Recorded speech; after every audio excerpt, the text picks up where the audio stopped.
దేవుని నామానికి మహిమ కలుగును గాక. మన ప్రభువును రక్షకుడైన యేసు క్రీస్తు వారి నామం పేరిట అందరికీ శుభాభివందనాలు తెలియజేస్తా ఉన్నాను. మన ఉదయకాల వాక్య ధ్యానాల్లో భాగంగా కొంతమంది వ్యక్తుల ద్వారా కొన్ని సంఘటనల ద్వారా మనం పాఠాలు నేర్చుకుంటా ఉన్నాం. ఆ సిరీస్ లో భాగంగా ఈరోజు ద్వితీయోపదేశ కాండం నుండి అన్నజనులతో వియ్యం పెట్టుకోకూడదు అనేటువంటి సత్యాన్ని మనం నేర్చుకోవడానికి ప్రయత్నం చేద్దాం. ద్వితీయోపదేశ కాండ గ్రంథం 7వ అధ్యాయం 3వ వచనం. నువ్వు వారితో వియ్యం అందకూడదు, వాని కుమారునికి నీ కుమార్తెను ఇయ్యకూడదు, నీ కుమారునికి వాని కుమార్తెను పుచ్చుకొనకూడదు.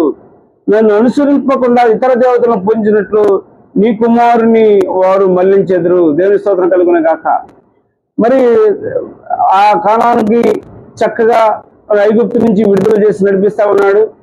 మరి వారి కానాను శాస్త్రాన్ని ఇచ్చేటప్పుడు దేవుడు కొన్ని ఆజ్ఞలు ఇస్తా ఉన్నాడు. వాళ్ళకి కానాన్లో 7 రకాల మరి జాతుల వారు ఉన్నారు. వారితో వియ్యం పెట్టుకోవద్దు అని చెప్తా ఉన్నాడు. ఎందుకయ్యా వియ్యం పెట్టుకోకూడదంటే, మరి వారు విగ్రహారాధన చేస్తారు, మీరు ప్రత్యేకంగా ఉండాలి కాబట్టి వారి నుంచి వేరే మీరు జీవించాలి. విగ్రహారాధన చేసే వారితో వియ్యం పెట్టుకుంటే మన పిల్లలను కూడా విగ్రహారాధనలోకి తీసుకెళ్తారు కాబట్టి చాలా జాగ్రత్తగా ఉండాలి. వారికి మంచి ఉద్యోగం ఉందనో, మరి వారు మంచి సంపన్నులనో, మరి మంచి పొజిషన్లో ఉన్నారు అని చెప్పేసి వారితో వియ్యం పెట్టుకొని జీవితాంతం ఏడుస్తూ కూర్చుంటున్నటువంటి సందర్భాలు మనకు చాలా కనిపిస్తూ ఉంటాయి. ఈరోజు ద్వితీయోపదేశ కాండం నుంచి దేవుడు మనల్ని హెచ్చరిస్తా ఉన్నాడు, వారితో వియ్యం పెట్టుకోకూడదు. దేవుని స్తోత్రం కలుగును గాక. పౌలు గారు కూడా ఈ విషయాన్ని 2వ కొరింథీ పత్రిక 6వ అధ్యాయం 14వ వచనంలో ప్రస్తావించాడు. చదువుకున్న వచనాన్ని, మీరు అవిశ్వాసులతో జోడుగా ఉండుకుడి, నీతికి దుర్నీతికి ఏమి సాంగత్యం, వెలుగుకి చీకటికి ఏమి పొత్తు, క్రీస్తుకి వెలియాలితో ఏమి సంబంధం, అవిశ్వాసితో విశ్వాసికి పాలెక్కడిది. దేవుని స్తోత్రం కలుగును గాక. ప్రియమైన యవనస్తులారా, మీకు గొప్ప హెచ్చరిక ఇందులో నుంచి కనబడుతుంది. వివాహం చేసుకునేటప్పుడు తొందరపడవద్దు, ఎస్ అని అనకూడదు. ఒకవేళ వారు సంపన్నులై ఉండొచ్చు, వారు మంచి పొజిషన్లో ఉండొచ్చు, మంచి వ్యాపారవేత్తలై ఉండొచ్చు, మంచి ఉద్యోగస్తులై ఉండొచ్చు, గొప్ప గొప్ప పదవుల్లో ఉండొచ్చు.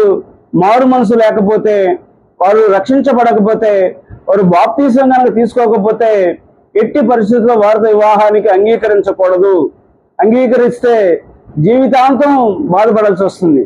ఆర్ స్టాలినీ గారిని గొప్ప దైవజనుడు ఒక స్టేట్మెంట్ ఇచ్చాడు.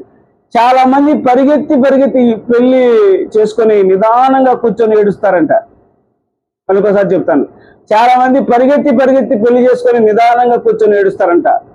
కాబట్టి ఎట్టి పరిస్థితుల్లో కూడా వివాహం చేసుకునేటప్పుడు వారు రక్షించబడి మారు మనసు అనుభవాన్ని పొందుకొని బాప్తీసం తీసుకున్నారా, మారు మనసు అనుభవం వారికి ఉందా అని చెప్పి పరిశీలన చేసి, వారి ఆధ్యాత్మిక జీవితాన్ని పరిశీలన చేసి మాత్రమే వివాహం చేసుకోవాలి. అనగా వివాహాన్ని తొందరపడవద్దు, అన్ని విషయాల్లో బాగా తెలుసుకునే వారిగా ఉండాలని చెప్పేసి ద్వితీయోపదేశ కాండం మనకి హెచ్చరిక చేస్తుంది. వివాహ సంబంధం ఎవరితో ఉండాలో ఉండకూడదో మరి ద్వితీయోపదేశ కాండం మనకి స్పష్టంగా చెప్తుంది. ఈ రోజుల్లో కూడా మనం ఆలోచన చేయాలి.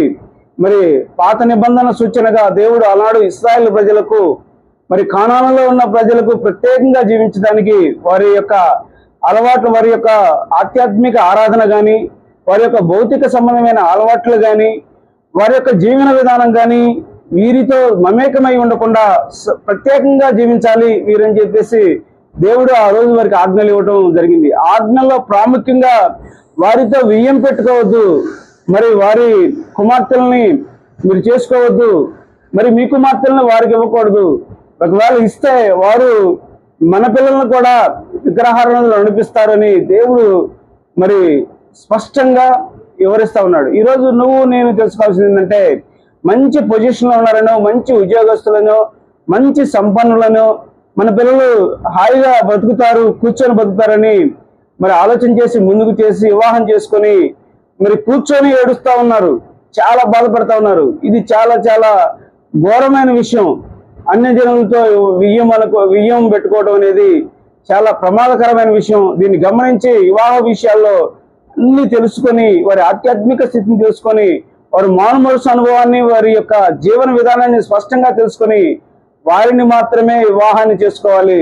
లేకపోతే మరి జీవితం నరకప్రాయంగా మారుతుంది అని ఆలోచన చేసి మరి ద్వితీయోపదేశ కాండం ద్వారా హెచ్చరింపబడినట్టు ఈ విషయాన్ని బట్టి మన అన్నజనులతో వియ్యం పెట్టుకోకూడదు అని స్పష్టంగా మనం ఈ పాఠాన్ని నేర్చుకోవాలి. దేవుడి పరిశుద్ధ మాటల వినికిడిలో దీవించి ఆశీర్వదించును గాక. ఆమేన్.